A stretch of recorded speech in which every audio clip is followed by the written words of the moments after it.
Who controls the past controls the future. Who controls the present controls the past. George Orwell, 1984. You're listening to AMI Audiobook Review. I'm Jacob Szymanski. Ramya Amuthan is with me. Nisreen Abdelmajid is our technical producer. And today we're going to be reviewing 1984 by George Orwell, but not just any version of 1984. We're doing the Audible original. It's more dramatized. It's more dramatized, an audio drama, a fully produced, full cast thing. So George Orwell's 1984 is easily one of the most quoted, analyzed, and influential books of all time, even though it was published all the way back in 1949. It has a vivid and thought-provoking portrayal of a dystopian, politically repressed society that's still hugely relevant to this day. Earlier this month, Audible released its highly anticipated radio play adaptation, featuring a cast full of big names, an original soundtrack, and amazing production value. Mm-hmm. And I can't wait to get into this one. But in the second half of this episode, we're going to be linking up with Ryan Hooey for Rapid Fire Review. To give you an idea of how big budget this production is, the cast features Andrew Garfield as Winston, Cynthia Erivo as Julia, Andrew Scott as O'Brien, and Tom Hardy as Big Brother. So there's some big names right there. Joe White is the writer. He's written for screen, for audio, and for stage as well. He's been involved in the musical Little Big Things, which was popular over in the UK, and another Audible project called The Knox, which is also very popular in case you're familiar with those ones.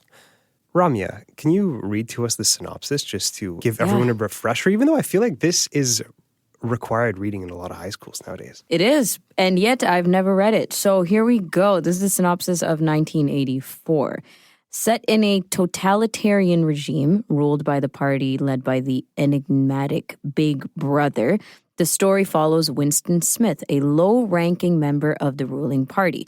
Winston is in a world where individuality and independent thought are suppressed, and the party monitors and controls every aspect of citizens' lives through pervasive surveillance and propaganda. Winston secretly rebels against the oppressive regime, starting a forbidden affair with Julia, a fellow party member. Together, they begin to question the party's teachings and seek out forbidden knowledge, even as they risk their lives doing so. Ooh. Let's play a trailer for that one to give everyone an idea. This is Big Brother. Freedom is slavery. Is it just me? Am I alone in possessing a memory? I'm with you, Winston. I am on your side. Ignorance is strength. The dog-haired girl. The way she looks at me. I'm on to you, Winston Smith. I am always here to protect you, to watch over you, and I am always watching.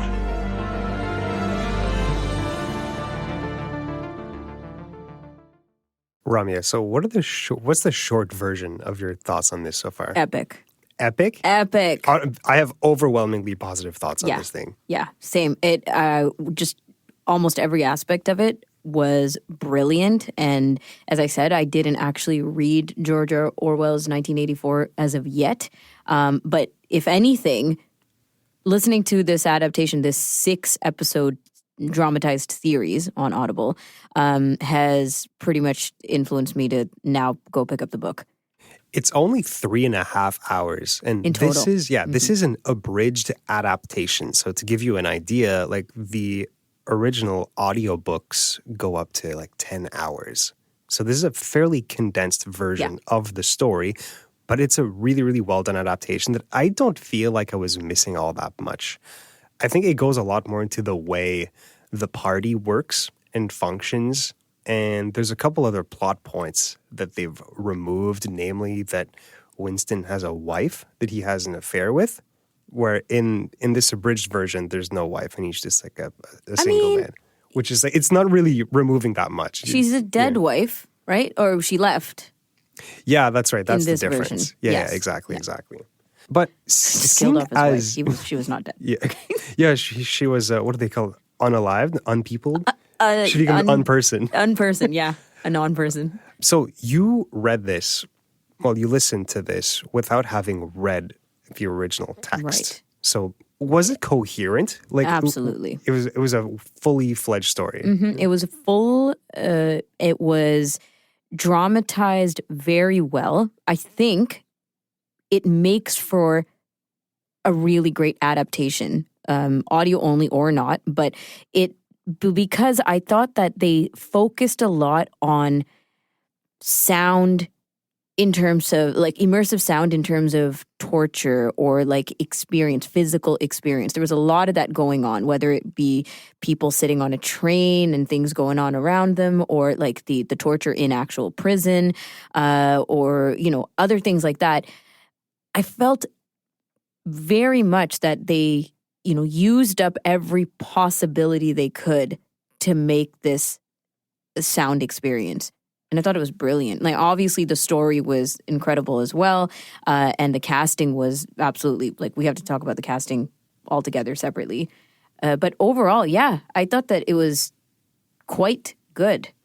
The production value is unbelievable. And in our communications, like leading up to this episode, I've been obnoxious about it because my background is in sound editing. Yes. I have never in my life heard a radio play that sounds as good as this one. Wow. Because like you said, like the soundscapes that they develop, they say so much. And that's why, because of the sound design, they were able to condense and abridge this one in a really like effective way that it doesn't feel like you were losing too much.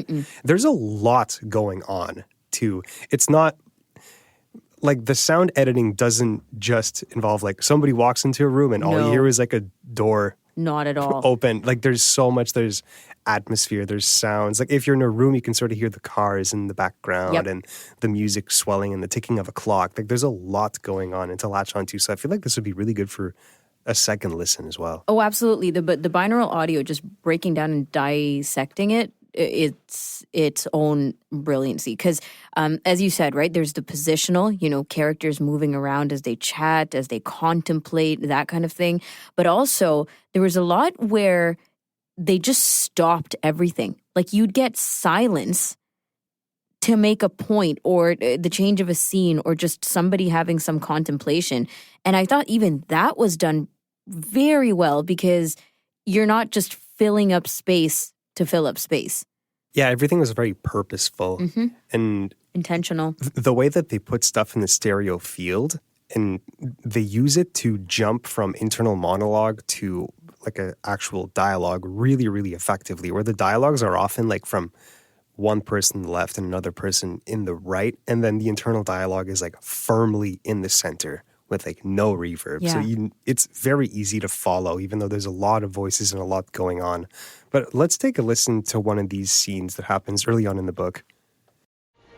Big Brother is proud to announce that he is raising the chocolate ration to 20 grams a week.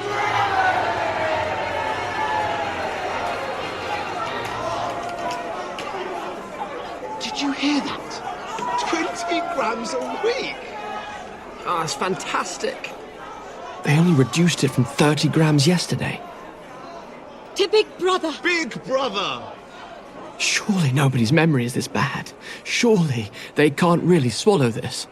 20 grams, Simon? But you'll have to invent a new word for BB's generosity. I really will. They have swallowed it. Parsons, Syme, all of them in 24 hours. Comrades, raise your victory gins. A toast to Big Brother. Oh, to Big Brother. To Big Brother. That was Andrew Garfield. He plays Winston, the main character. What did you think of his performance? Absolutely fabulous. It's good, eh? So good. I mean, just his versatility of the surety of the internal voice, right? So the narration, as we hear it, is his internal monologue, to the kind of, you know, hesitant, unsure, performative external voice. Just the performance between those two aspects of the character was done so well, and I was so impressed. And, he's just one of the, 5 main performers who all did excellent. I think Andrew Scott as O'Brien stole the show. Though. Same. He's horrifying. My favorite. He's so good. Yep. Very smooth voice. He seems like initially when you meet him, you seem like you think he knows what's going on. And he does, but it doesn't lead to where you hope it does. Right. Well, It's so good. But Winston hopes it does. Andrew Garfield's performance is so manic and chaotic. Yes. He struggles to say what he's trying to say, especially when it's like an actual dialogue instead of an internal monologue. So it's like a performance of a performance. It's Andrew Garfield performing a character who's performing for everyone within the party. That's right. So that's a really difficult task, and he does it really, really well. You said it perfectly, and that's exactly what I was trying to express. He was doing so well at that. And also, his stutters, particular aspects of his performance really caught me, right? His stutters when he was, having panic attacks, for example, or at the end when he's obviously being tortured just absolutely out of his will. Every level of torture, I was like, can it get worse than this? It only elevates. Yeah. It only elevates. And his performance elevates. And at one point I was just like, I don't think I can handle any more of this. Because it was getting to the point where you're like, how much more can he possibly do with this character? And he still does. Yeah, and I think it's important to mention that this is a listen that can be really hard to get through. Because there is, Trigger especially warning. in the second half, trigger warnings. There's some pretty horrifying torture scenes. Even though it's just audio, it is immersive. It's very immersive with the rats. Oh, yeah. Every time they bring in the rats. And it was done so intentionally where you're like, is that what I hear? That can't be the rats yet. Just one squeak at a time. Over I had to take a break. Period. I had Did to take you a really? break. It was so bad. Okay, I will confess. I listened to pretty much the entire thing almost in one sitting. And I think it took a toll. So maybe a break was a good idea. I bet. I saw a tweet from, I think it was the Audible account that said, Audible's 1984 featuring Andrew Garfield is number 1 in the UK, the US, and Australia. Heart emoji, rat emoji. So they know exactly what they're doing. They knew. What do you think, and I guess this is not necessarily particular to the audio adaptation, but what do you think of the romance side of things? How that was portrayed, the story around that? Just curious about your opinions. I think this is one of those books where it feels like the story is secondary to the themes and the point the author is trying to make. Because the story of Winston and Julia is it's not exactly a fulfilling arc in the end, right? No, not really. They rebel, they get caught.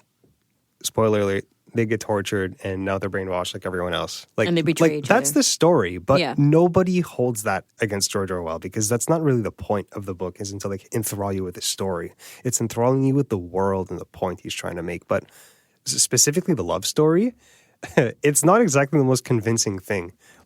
Julia's in love with Winston for some reason. I don't know why.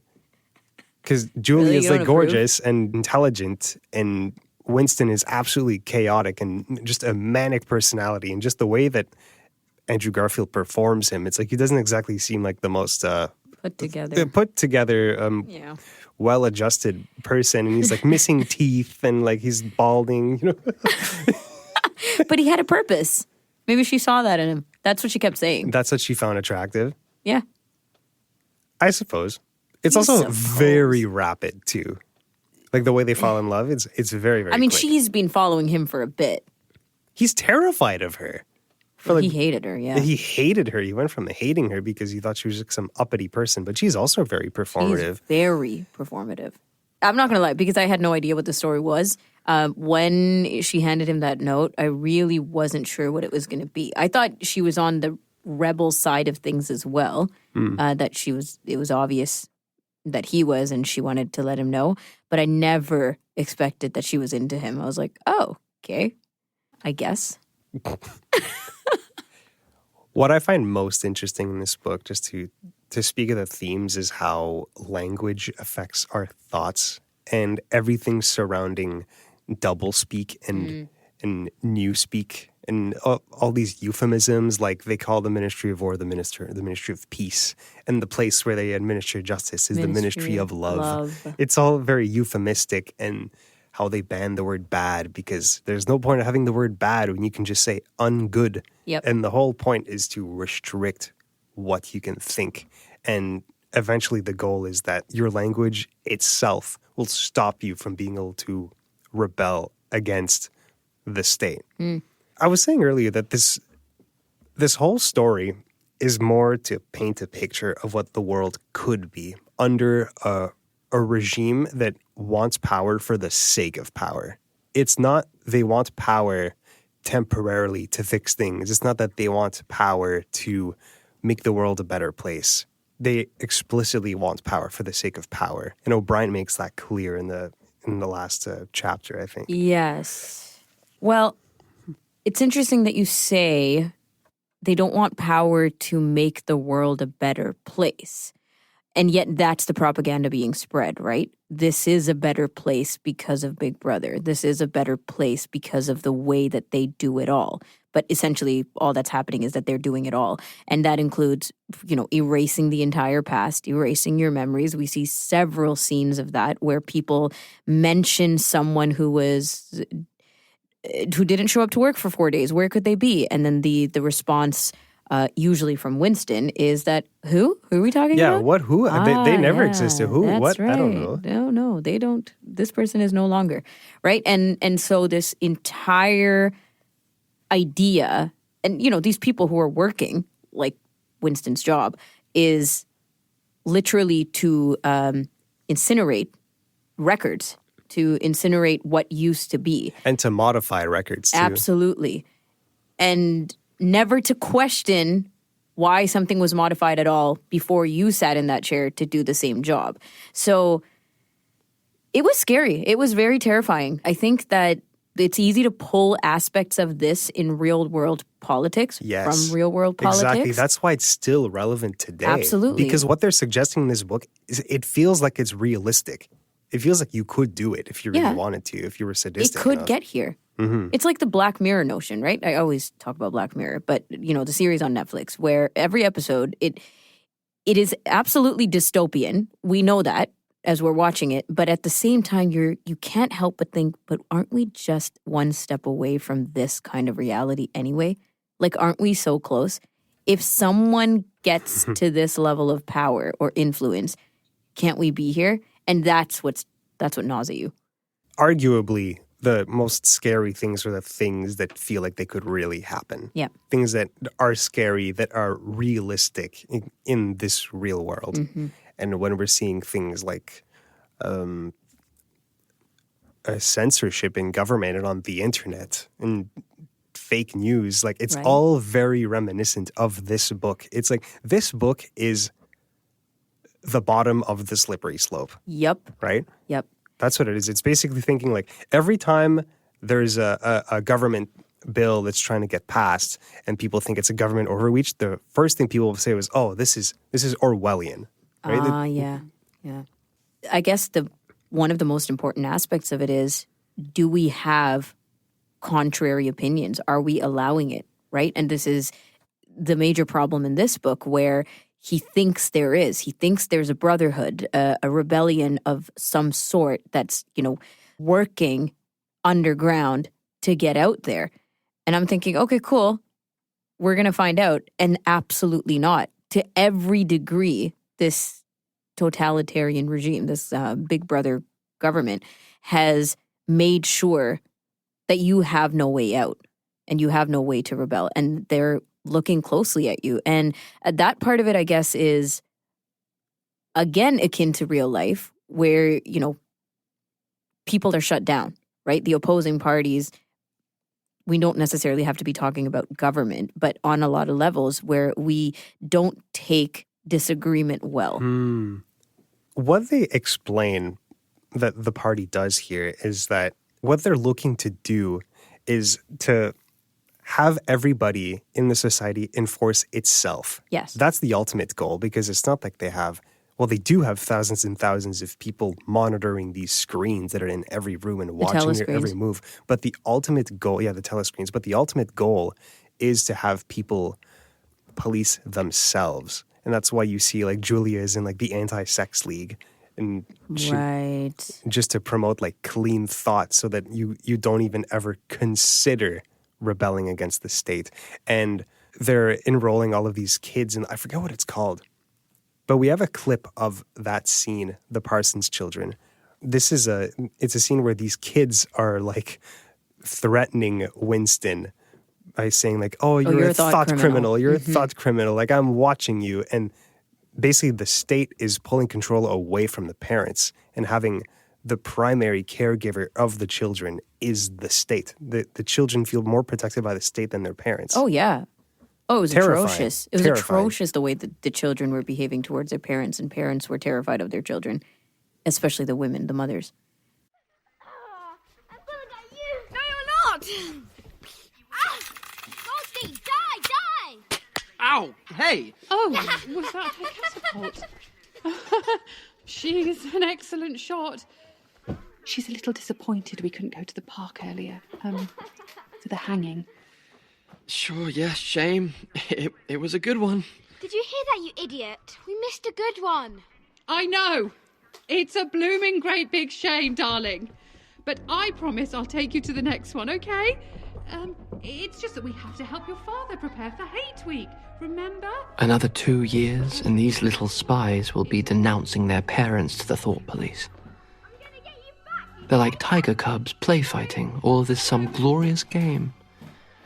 But soon they'll be man-eaters. Comrade. Oh, and Tom's toolbox on the side there. Oh, thank you. I've got my eye on you, traitor.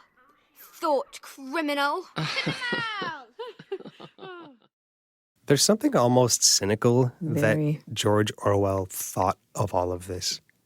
As if to say, like, if I was in power and absolutely wanted power and had no issues with completely reducing everybody's freedoms, this is the world that I would come up with. It's like he's trying to protect us from the absolute worst, saying, this is what it could be if we let it get to this point. Which we easily could. I mean, think about the idea of thought criminals and thought police, right? There's this this blanketing idea, this concept that they know you are thinking opposition, right? Thinking of rebelling before you even rebel, which is not actually happening. They don't have access to your thoughts. We know that. We know that, like, officially through the book, that they don't have access to your thoughts. However, they have scared you into thinking they have access to your thoughts, or, they know what you are planning, so don't. And you're seeing that on all these levels. And then what happens is these people who are brought in, so like while Winston is in jail, in prison, some of these other characters are brought in as well, right? People who are working at the ministry. And you see some of the self-confessions like, oh my gosh, yeah, I was a thought criminal. Shame on me. I shouldn't have. I'm glad to be here. I will listen to everything that Big Brother tells me, because they've now convinced themselves, as you said, right? Like the self-surveillance, the surveillance, the societal surveillance. These are micro examples of that, where once someone gets arrested and brought in, they've already convinced themselves that this is 100% what's happening.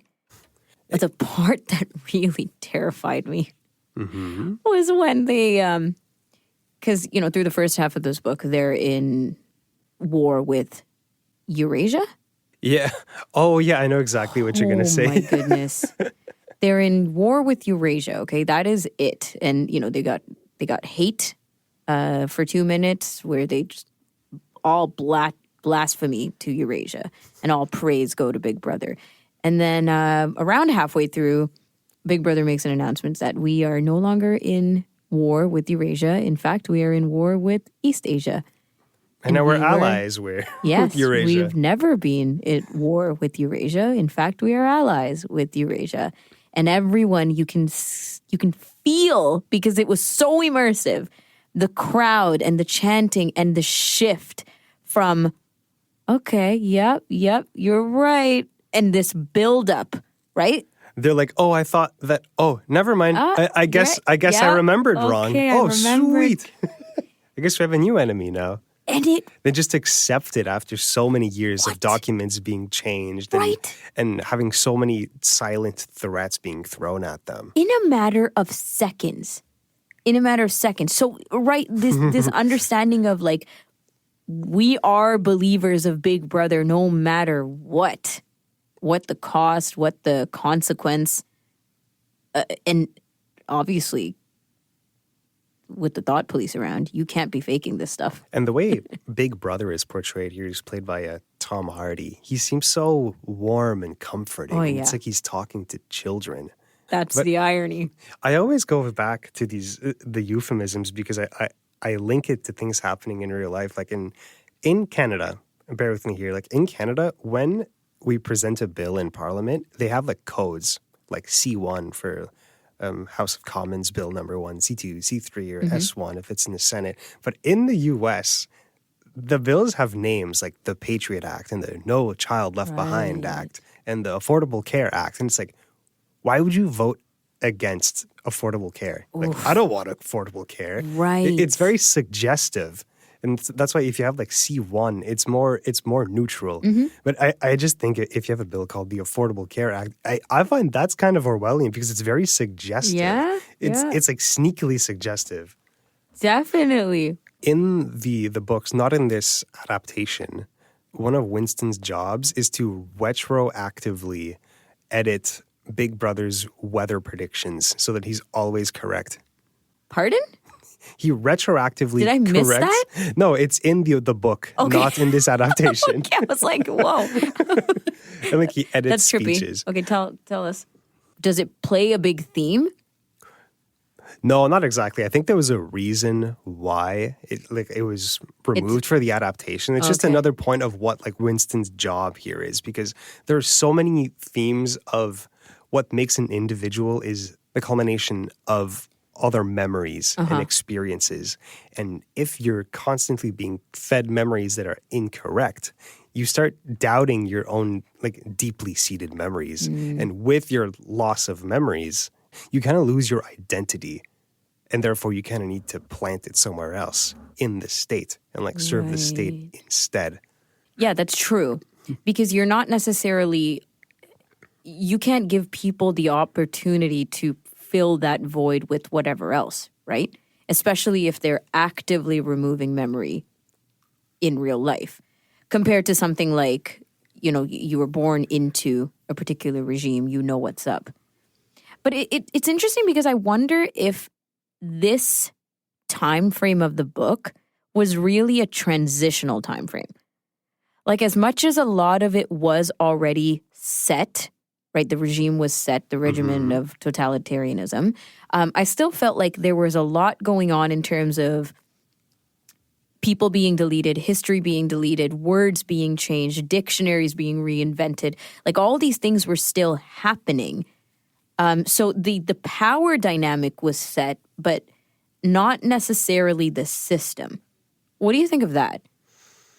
Like, if this book was based, 20 to 50 years even from this time frame.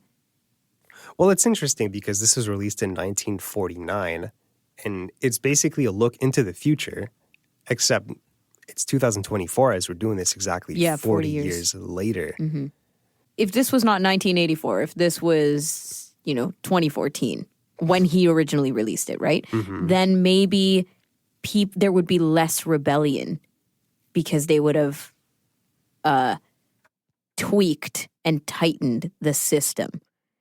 Because in this case, like where we are right now in 1984, they were still like, hey, we need to remove these verbs. We need to remove these nouns. There's no need for this kind of language anymore. Also, this person existed, but this person didn't exist anymore. So we got to delete them. Whereas if 20 more years of work of that and it would be clean slate.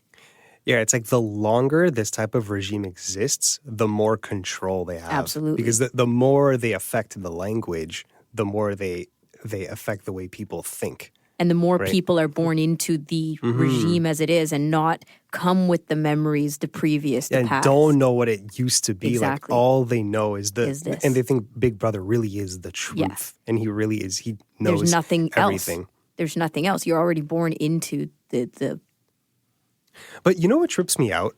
Huh. George Orwell talks about how language can affect the way you think. And you need, well, you don't necessarily need them, but having words helps you articulate things that you're feeling. Yeah. Right? It makes it much more easy to understand and parse your thoughts. Mm-hmm. Sometimes I wonder if my thoughts are limited by the language that I know, right? But through the limitations of my language, is that limiting the amount of thoughts that I could have? That's interesting. Yeah. Because the way I see it is you're limited to what you can express. Exactly. But does that mean you don't have the thoughts? But if you can't express the thoughts, Then what's the does point? it matter? It's like- Exactly. Language and thought coexist together. Right. They both need each other to exist. right? to exist / to communicate. But it doesn't, especially in this kind of context, in 1984, if you can't express it, then it doesn't matter. That thought If you doesn't can't exist. express it, then the state did its job. Exactly. Then Big And if Brother you can won. pretend not to express it and do it really well, like our friend Julia, then yeah, you're just putting on a show, right? So it doesn't even matter what your thoughts are. And that just sounds so exhausting. Well, I mean, yeah. What a terrible existence. This is such a depressing book. Very thoughtful. So oh my God. thought-provoking. Very brutal, though. Very brutal. But absolutely It had to love be this done one. this I will way. recommend this to everyone. This is Yeah, an same. absolute masterpiece of audio editing. The adaptation is awesome. Performances are unbelievable. I'm going to recommend this to everyone. Me too. Very digestible time frame wise. You will not be disappointed. All right, awesome. That's that. After the break, we're going to be talking to Ryan Hooey. He's gearing up for another rapid fire review.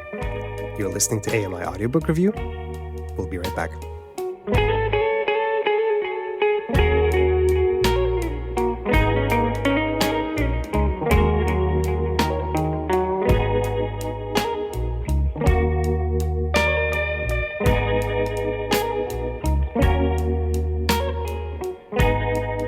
Welcome back to AMI Audiobook Review. I'm Jacob Szymanski with Ramya Amuthan. And oh my God, I'm still thinking about 1984. Like I finished it about almost like 2 weeks ago, and I'm always thinking about it, especially in the shower. Especially in the shower. I don't know. It's There always were no when you have the shower most scenes. ponderous thoughts. Oh, I see. Okay, shower thoughts of 1984. Got it. No, That's it's a fair it's point. such a thought-provoking book, and it creeped me out and it really stuck with me. It's just one of those books. Yeah, definitely. And like I said, I'm still very much willing to pick up the actual book as well. And now I'm curious about other Audible adaptations. On Kelly and Ramya, Mike Fair comes on, and often he reviews, Audible original adaptations or graphic novel adaptations of different, very famous series. And I'm thinking this might be a thing because I thoroughly enjoyed the audio production of this one. To do that journey from the adaptation into the actual book, right? Yeah. To do both. Basically, it's like a preview of it. It's much less of a time commitment. Yeah, because a lot of times nowadays, you don't get the full book in the adaptation anyway, right? You just get a lovely produced thing and kind of a tease, as you said. Yeah, exactly. And before the break, we mentioned that Ryan Hooey was going to come on for a rapid fire review, and we weren't lying. Ryan is here. What's up, Ryan? Hey guys, thanks for having me back. Ryan, did you take a listen to 1984? I don't know if I want to give my thoughts because you guys both loved it. No. Yeah, you could say what you want. I'm actually Tell on us. the opposite end. I'm a sucker for the nostalgic, old school, just give me the audiobook. And that's not to criticize the content or the quality of the Audible original with everything that they got going on. It's great. The quality is wonderful. I just couldn't get into it. It was like, I'm going to come back to it. Nope. Another 5 minutes. Can't do it. And typically I'm not like that, but I don't know what it was. I love the Audible originals. Rami, it's something you should get into. A lot of them are really good. And that's why I was so excited about this one, because it's such a great, notable title but I just couldn't get into it for whatever reason. I don't know. I think I might have to try again, but I don't know. My heart might be heavy with this one, and I think I'm going to have to put it on my DNF. Huh. It sounds like it's not your thing. Yeah, I guess I mean, sure, if you want easy answer, yes, you're probably right, but a hard answer, no, because I always want to give it the benefit of the doubt and like, let's try this out again. Let's do it. I'm going to get through it. But being an audiobook lover, I just think that I might have to chalk this one up to a loss for me. Do you often feel this way about checking out the TV or film version of books as well? Absolutely. I'd say 1 out of 5 that again, I always use this, but The Martian does a wonderful job of the movie. However, I don't picture Matt Damon as Mark Watney, but I mean, cool. I can deal with that. I just think that, oftentimes there's too much cut out or there's too many different directions. Again, like the You series on Netflix. Right. So much happens in the television that isn't even remotely included in the book. And I'm not saying it's bad. It's just like, it's not bad at all. It's fabulous. Yeah. It's like, where did this come from? I'm like, I was expecting this to go one way, and it's like, wait, time out, switch it up. Yeah, I guess you're just you're a lover of the books, loyal to the books, and are always comparing back to the books. Whereas to enjoy some of this stuff thoroughly, you almost have to take it as a separate product altogether. And it's very difficult to do.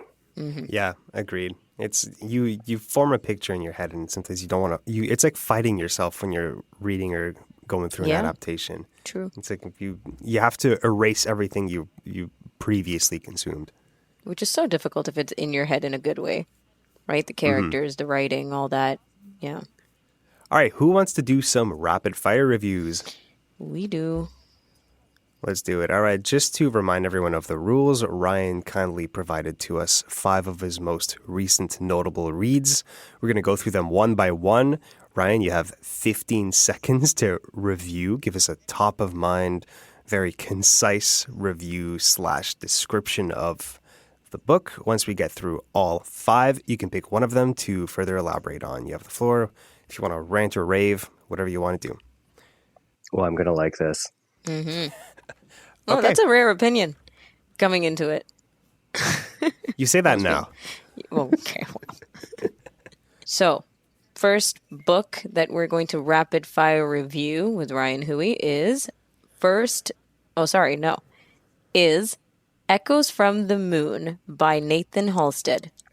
Number 1 book of 2024. You got moon, space travel, powerful female character, powerful male character. You got travel across the United States and a ton of murder. Pick it up. It's fantastic. And you have weird things from the moon.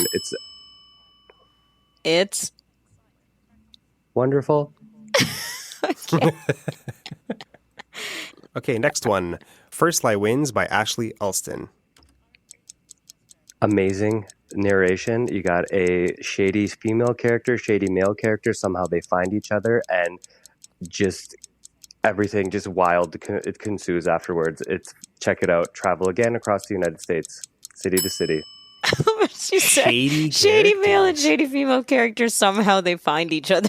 I don't want to say more, but that's all you need to know about that one. It's pretty good, and the narration is actually flawless. I had high hopes coming in, but it's really good. High hopes coming in about the book, or specifically about the narration? About the book. The narration was the cherry on top, because I listened to another one of her titles and it's escaping me. This was last year, and it was fantastic. And I'm like, if she does this kind of like thriller mystery kind of thing, I might be into her. So I put a thing on Goodreads to let me know when new stuff was coming out, and this came out, and I picked it up day of, and that was a Tuesday. I was done it by Friday. Wow, epic. The next one, this is a familiar title. One of Us is Back by Karen McManus. Great series, but it just wrapped up in a nice bow too nicely. I wanted more mayhem. I wanted more chaos, and we just didn't get it. And I thought that you could almost call this one as it pieced together, unfortunately. Wow. Okay. Interesting. You were too satisfied. This is a series I actually started and didn't quite like the first book and never moved on. Is this the second in the series, or the third? So there's a spin-off book So we'll call this one the fourth, but in the actual timeline, there's three main ones, and this is the third one. And I actually did enjoy it. I love the characters, and I love the full cast narration. And I'm like, I love Karen McManus's writing. Even she has another side book coming out with that has nothing to do with this, but it's actually going to be, I think, one of her best ones, just based on the synopsis. But everything just wrapped up too nicely. The first two books were complete chaos, and I loved it. And then like this one was just almost a recipe, and I didn't like it. I was like, I wanted more jumping around, more craziness, more of this. But like you know, for one part, a dad is in, and I'm like, oh, he's evil. And you didn't even. It was four sentences in. I'm like, oh yeah, he's watch him. It was almost as if you could call it, and I usually can't do that with books. I will echo your sentiment on how good the full cast production is. It's not like a fully produced thing like 1984. It's just like because there are four main characters, they all have their own point of view, and each is narrated by a different narrator, and they're all good in their own way. But it's really good for giving like unreliable narrator vibes and I love the way it's set up. Yeah. Like, you know, chapter 1 will be narrated by Jacob, who plays this character. Chapter 2 is Ryan, who plays this character. However, the thing I really enjoyed was hearing Jacob's thoughts on how they voiced the other character, my character, and then how I voiced Jacob's character is actually really good in this book, because you get a little bit of a 4 kind of split section flair of each character. Whoa. So each character is being represented in some way during the other narrations. That was the best aspect of that book, in my opinion. But I thought the plot was very underwhelming in the end. Like, it just felt like it was one of these books that was being written for the ending, but then the ending kind of underdelivered, in my opinion. Like, when the big reveal was made, I didn't go, oh my God. I went, oh. Underwhelming. But that's just me, though. Okay, next book. Friends, Lovers, and the Big Terrible Thing by Matthew Perry. This is wonderful in so many ways, seeing the hardships, seeing the greatness, and seeing what he went through, and how it's voiced by him is amazing. I don't picture anyone else telling the story, and you hear him swear. You don't picture Chandler to swear, but I mean, you just really got to think about it, and it's such a fantastic, fantastic read. I know. It's so good. One of my favorite reads of the last 5 years. It's top 3 for me right now in this year. Absolutely. Really? I would not have expected that from an autobiography. And I mean, it's not like, incredibly okay, maybe I don't know Matthew Perry all that much, but like, is he known for anything other than being an actor on Friends? Not He's really. got a few pretty good movies. The one with Zac Efron, what is it, like I'm 18 Again or something like that, where it's actually pretty good. There's some other ones that he's in that are really good. But yeah, I mean, if you're talking notable, I mean, he's Chandler, right? Friends, yeah. And it's not really about how well you know Matthew Perry, to be honest with you. When I went into this, I only knew him for Friends and loved him in Friends. But the amount of stuff that you learn about him, including, all the kind of silly and fun ways he was involved with the politics of Canada, but also just everything he went through, as you said, hardship, Ryan. But his writing is impeccable, and he's funny through and through. Like, he is a comedian, and it shows in his writing. It shows in his thought processes. It shows in how he deals with life on a mental health level. It is a coping mechanism, is what he essentially says it is, but it is just absolutely part of his essence. And there's one part in the book that stuck with me, and it's like, he's like, I'm half joking, but he's like, really? He's like, until you get the money, he's like, it's more money, more problems. It's not just, and to hear someone like that that's making $1 million an episode, it's to hear him be like, yeah, it's cool until it's not.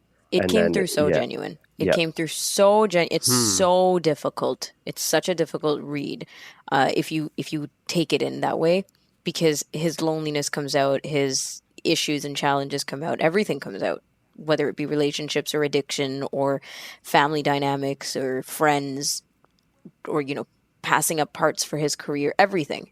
It is long, like, it's not a short read, but it was well worth it. It's one of these books, I think, that you read it, you put it down, and then you can get back to it after, because there's just so much to take in on someone's experience. I would agree with that because I started it and I don't usually do this, but I was listening to another book as well, and I typically don't do that. I'm a one at a time guy, but you could actually get right back into it and not miss a beat. Mm-hmm. Anyway, love Next. Matthew Perry. Yeah. The Nameless Restaurant by Tao Wong. Love the landscapes of Kensington Market, all of Toronto. Love the magic. Love the mystery behind the restaurant. And the narration is fantastic. Get into it. And if you're from Toronto, you'll love it because all it does is describe the city. But wait. Oh, time to spare, too. I think you said everything you needed to say. But wait, it takes place in Toronto, but it's like a fantasy book? So I don't want to give too much away, but yeah, so the premise behind the book is like, so you're walking through Toronto and all of a sudden you're in this random back alley and there's this red door. It's got the best food at this restaurant. It's got the weirdest stuff, and the legend just keeps growing and growing. And then once you walk through the door, it's elves, leprechauns, magic, all this stuff happens, but then you never get to find the restaurant again. And so it's really cool because don't quote me on this, but I think the author's from Toronto or lives in Toronto, and he has a really good grasp of describing some of the neighborhoods. Like he mentions Kensington Market no less than 20 times in the entire book, and it's really cool. Very cool, especially if you're from Toronto. The only thing I didn't like about it, and I should have added this because I had time to spare, it's only about 4, maybe 5 hours. I wanted more. Oh, very short. Yep. So which of these 5 books do you want to elaborate on? Minus the 2 we've already elaborated on. Oh, boy. I could go second on the list if you want. Okay. First Lie Wins by Ashley Alston? Yeah, tell us about that. Sure. So it opens up with a woman, and she's in Louisiana, and you learn that everything she's telling everybody is a lie, and she is kind of shady. And then there's this other perfect gentleman on the other side, and they just have these secret lives that sort of are intertwined. And I can't say more than that because I'll give too much away, but just follow their story and listen, because there's subtle hints of where the book is going. And there's sometimes in a chapter I'd have to back it up and be like, wait, I feel like this is going over people's heads, but this is important. Just the wording that was used kind of thing. And it's really cool.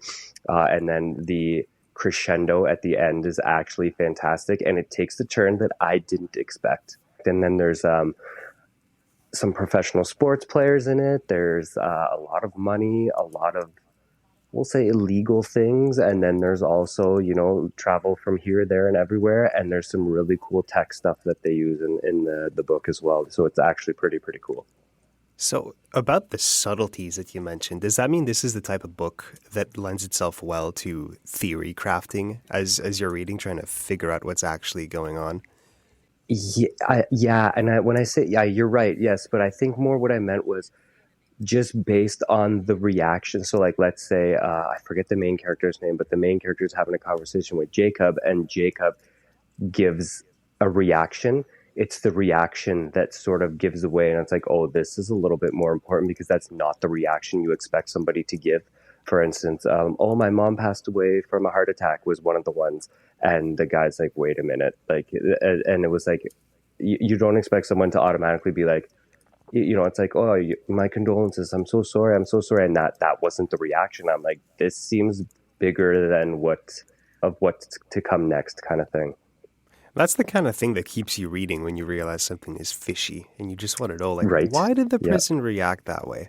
It's actually very good. And I love it. Kind of stays for the most part in like Southern America. So you're talking Texas, Mississippi, Florida, Georgia, Louisiana, and you get like those aren't places that, I don't want to say books aren't typically written, but you get to your New York, your Chicago, your LA, and there was some back road kind of debutante ball sort of stuff, and it was kind of cool to get invited into that world. However, the like seedy underlying of it, and it's really interesting.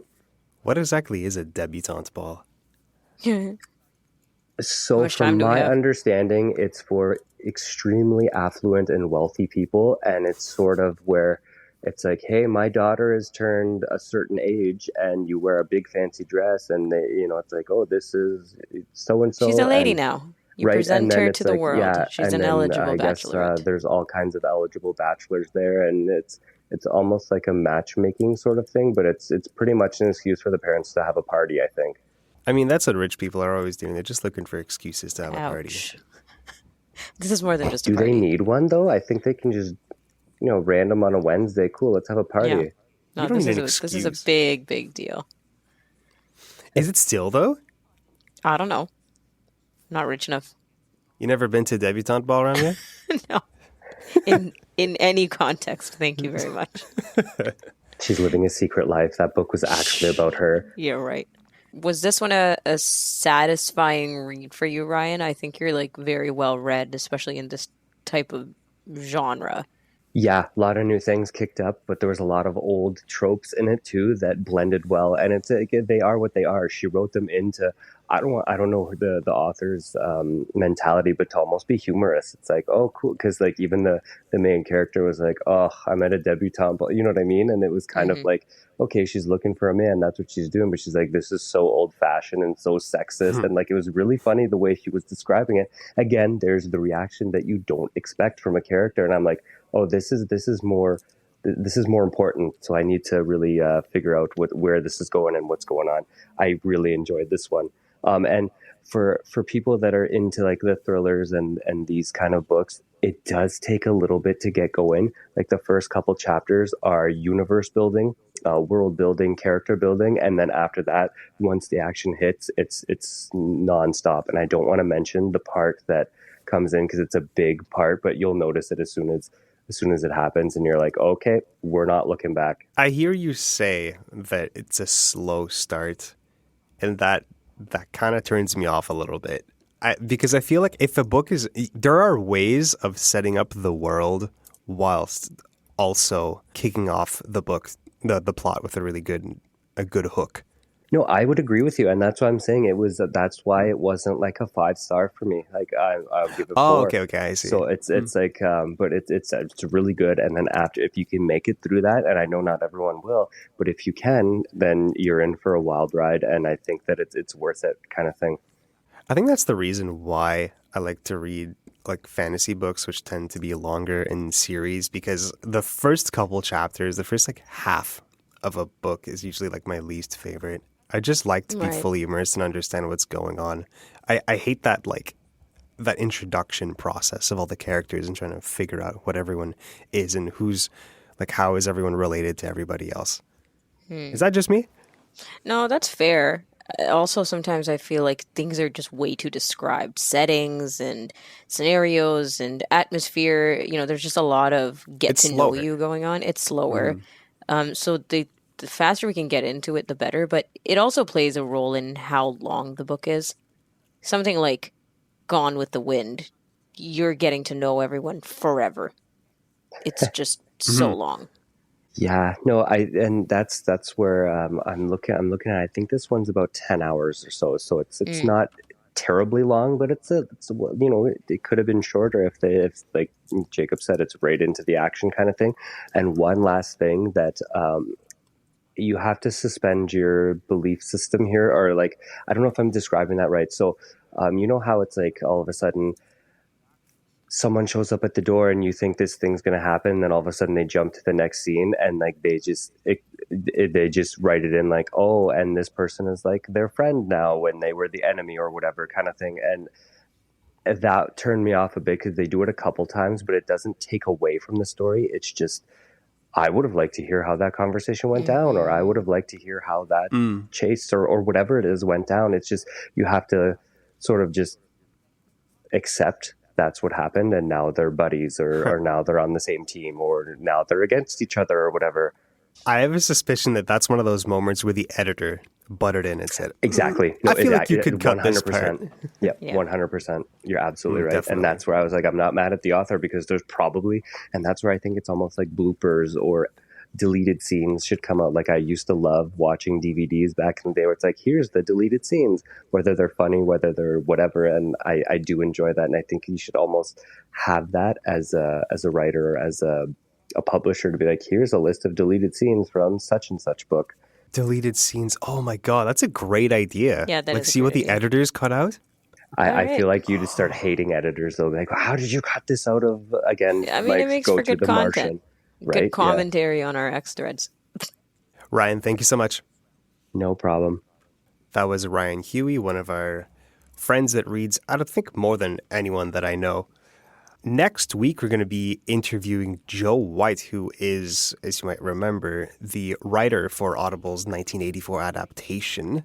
It's not George Orwell, to be clear. It's Joe White. He's the person that wrote the adaptation in the sense that like he cut it down and condensed the story in a way that I thought was really well done. And we also have a question to the book club. What's the last book that made you cry, and what was it specifically about the passage that did it for you? We already got a couple of good responses on this one, so I'm looking forward to getting to that question sometime in the next couple of weeks. You can reach out to us via email at feedback@ami.ca. That's feedback@ami.ca, or you can call us toll-free at 1-866-509-4545. Ramya, I'll see you next week. See you next week. You're listening to AMI Audiobook Review. I'm Jacob Szymanski with Ramya Amuthan. Nisween Abdelmajid is our technical producer. Ryan Hooey was our guest this week. Thanks for listening.